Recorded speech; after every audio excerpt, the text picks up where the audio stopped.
What's up? What's going on, guys? I never know how to start these videos. Like, I would argue that the beginning of videos like this is like the most awkward like part. So I don't know. That's why I just do stupid shit. But anyway, let's get into this thing. I want to talk to you about binging. Okay, about binge eating and some things that I might be able to show you that can either maybe hopefully prevent it from happening or how to handle it if you've binged. So basically I have these 5 things I want to talk to you about around binge eating, okay? Now first and foremost, let me say this. If this is something that you struggle with, by all means, go seek like help. Go seek a counselor or a therapist of some sort if binge eating is something that you really struggle with. A lot of people are scared to go to a counselor or a therapist, like it makes them weak or it's like weird or they're crazy, but it's not like that. Therapy is one of the most underutilized things like on the planet, okay? So if this is really something that you struggle with, go seek counseling and go seek therapy and whatnot, and that'll help a lot, okay? But otherwise, I really wanted to talk about binging because this is something a lot of people struggle with, right? Like it's not uncommon in the fitness and fat loss world to like, you know, the whole mentality of like, all right, resetting on Monday and starting over Monday and then restrict. Then Friday, Saturday, Sunday comes and it's just like a primal level of like, I just got to eat everything in fucking sight. Or like, you can't have just 2 Oreos, you have to eat the pack of Oreos. Or like, you know, if you go to a friend's house and they have pizza, you can't just stop when you're full. It's almost like you have to gorge yourself until you're just like, I cannot take it anymore. And that's the thing is, this is commonplace, unfortunately. And this is something a lot of people struggle with. This is honestly something that I used to struggle with a lot. And here's the thing, like, it's still something that every now and then flares up. Like, it's like, that's the thing is a lot of this stuff is like, I used to really struggle with this a lot. Like, I used to be that guy that would eat chicken and broccoli Monday through Friday, and then, or Monday through Thursday, then Friday, Saturday, Sunday, like legit eat like a complete piece of shit, just like fucking crazy. But that's the thing is, I know better now. But here's the thing, even like because I struggled with that so much like years prior, every once in a while, like anything else, some stuff I'm like, oh wow, this, I feel like the strange urge to just demolish this whole pizza. So, but then I gotta keep in control and be like, no, you know, and then go through some of the stuff I'm gonna show you. But that's the thing is a lot of people struggle with this. The whole like Monday weekend mentality, like letting go too much on the weekends, but the whole like resetting Monday, and there's a balance and there's food relationships that need to be fixed, okay? And that's what we're really gonna get into, all right? So the very first thing, if you're taking notes, this is the first thing I want you to write down. Number 1, I want you to stop putting foods on pedestals. Here's the problem. If I said pizza, more than likely, most people have like a certain emotion around pizza. Then I say broccoli, and people have a certain emotion around broccoli, like this is bad, this is good.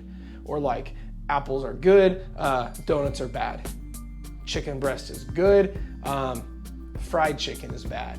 And here's the issue, food is not black and white. You can take something like chicken and broccoli, eat it like what I say, like eat like an asshole and just eat copious amounts in a calorie surplus and you'll store fat.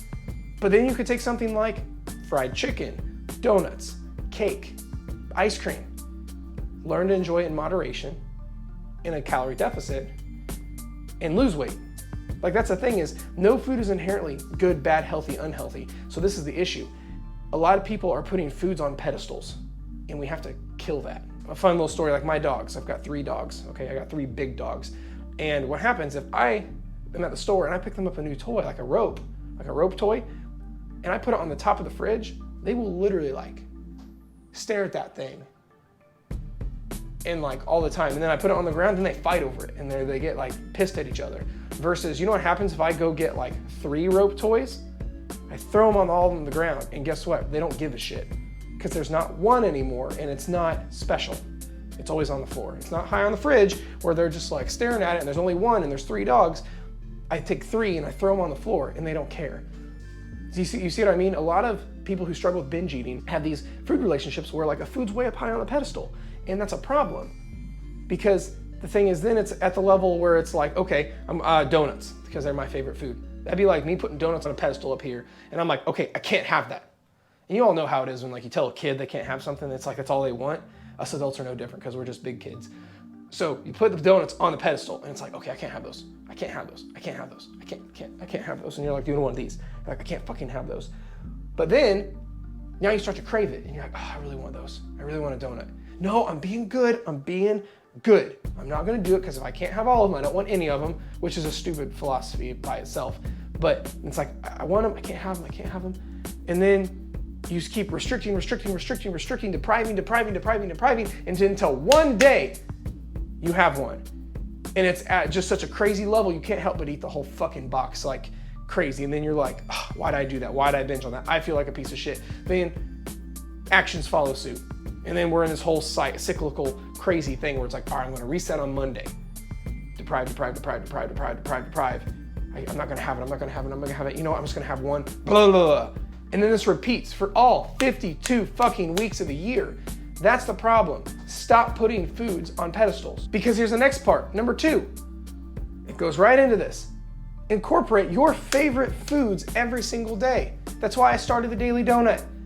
That's why I'm down like 30 pounds, because I decided to have a donut every single day in my calories. The vast majority of my food would come from better quality, more nutritious, whole, real foods, like my rices, my potatoes, my plants, my chickens, my beef, my Brussels sprouts, like my water. Like that's the majority of my food. But I would have a 350 calorie donut every single day. And guess what? I lost 30 pounds. And guess what happens? Eating a donut was no longer a big deal. Enjoying donuts were no longer a big deal. I didn't have this like, the whole desire to like kill an entire dozen of donuts went from like to here, because it's not special anymore. Because here's the thing, you have to understand. Cravings don't go from, very rarely I should say, do cravings go from 0 to 10, right? Cravings never go from like, not craving anything at all to like a fucking 10. What happens, cravings go from a 0 to a 1. You go, ooh, that sounds good. A donut sounds nice right now. No, I'm being good. And you restrict and restrict and restrict. And now that 1 turns into a 7. Now it's like Wednesday and you're like, oh, no, I'm not gonna do it. I'm not gonna have a donut. And you keep restricting. And now that like level 1 craving is now like a 15 out of 10. And now you're gonna try to have just one. And then you wonder why you're having so many issues. Here's the thing. When you crave something, kill it then. I'm not saying give in to every fucking craving, but I'm saying if you crave something, have it. Handle a level 2 craving with a level 2 response. You crave a donut at a level 2 out of 10, go get a donut. And guess what? Craving's fixed.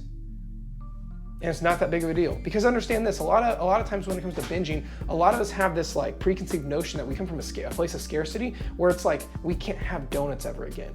We can't have ice cream ever again. Hey, this is the last batch of brownies on the planet, so I have to eat them all. So logically talking yourself out of it, it's like, no, I could literally make brownies every day if I wanted. I could literally go to the gas station every day and get a donut. I could literally walk or drive across my town and get pizza any day I wanted. So knowing that like there's no scarcity can take some pressure off, because a lot of times for me, it came from a place of like scarcity where like a very survival mode, like, it's the last ever, I have to have as much as I can, where it's not like that.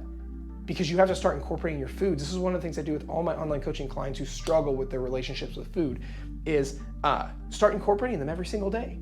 And people are like, well, isn't that bad to have a donut every day? Like, why would it? Think about it. 80 to 90% of your calories are coming from your better quality foods, right? What's a donut? You're having 2,000 calories a day, for example. What's a 300 calorie cookie? Think about it. Imagine if I paid you $2,000 a day. You're telling me if I paid you $2,000 a day, every single day for the rest of your life, you're telling me you wouldn't be stupid with $200 worth of it every day? You're telling me you wouldn't go buy clothes every day or go like buy stupid shit every day? If I told you I was gonna give you $2,000 every single day and you had to use it every single day, you're telling me you wouldn't go have fun? It's the same thing with food. You're having this large amount of calories every single day that resets every day. There's nothing wrong with enjoying what you want in moderation. Where people go wrong is they do this, they flip it on its head and they eat their whole day's worth of nutrition from Pop-Tarts and gummy bears. That's the problem. You still need to have plenty of whole, nutritious, real foods, but there's nothing wrong with enjoying anything in moderation. Number 3, understand this. A big reason for binging is emotions, right? But understand this is a hard one. Eating doesn't fix sad. Eating doesn't fix depressed. Eating doesn't fix angry. Eating doesn't change the fact that your boss yelled at you at work. Eating doesn't fix the fact that like money might be tight and so stress is high in your house. Eating doesn't fix the fact that your boyfriend or girlfriend cheated on you, or you guys are fighting right now. Or eating doesn't fix the fact that something bad happened.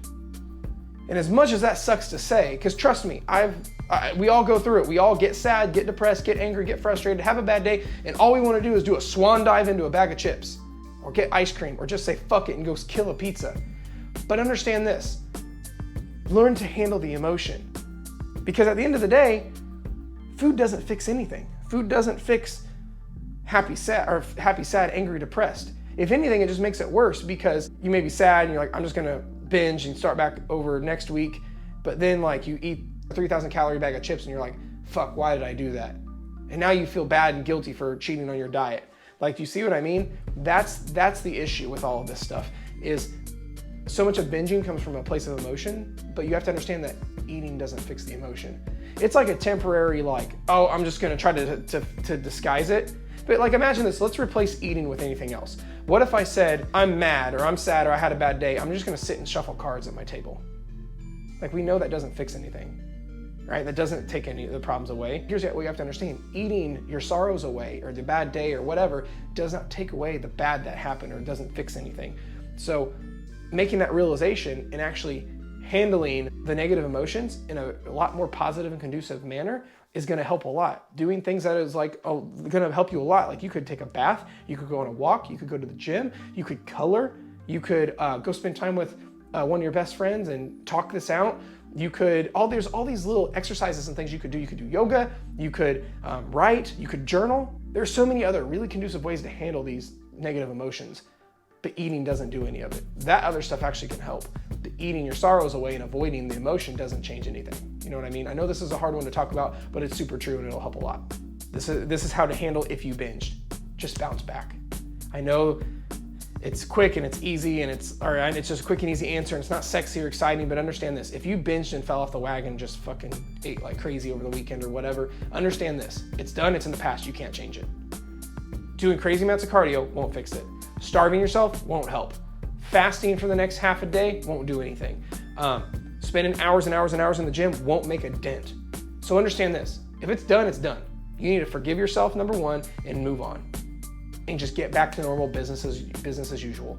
A lot of people will either feel guilty, punish themselves, starve themselves, not eat for a day, eat super low calories the next day or whatever. Understand that is a terrible way to go about it. That's a super slippery slope of some really bad shit that's can continue to happen. But understand that the best thing you can do is get back on track ASAP, like the next day, and act like nothing happened. When in doubt, what would you tell your best friend? If your best friend said, hey, I just binged last night, what should I do today? You would not tell your friend to starve themselves.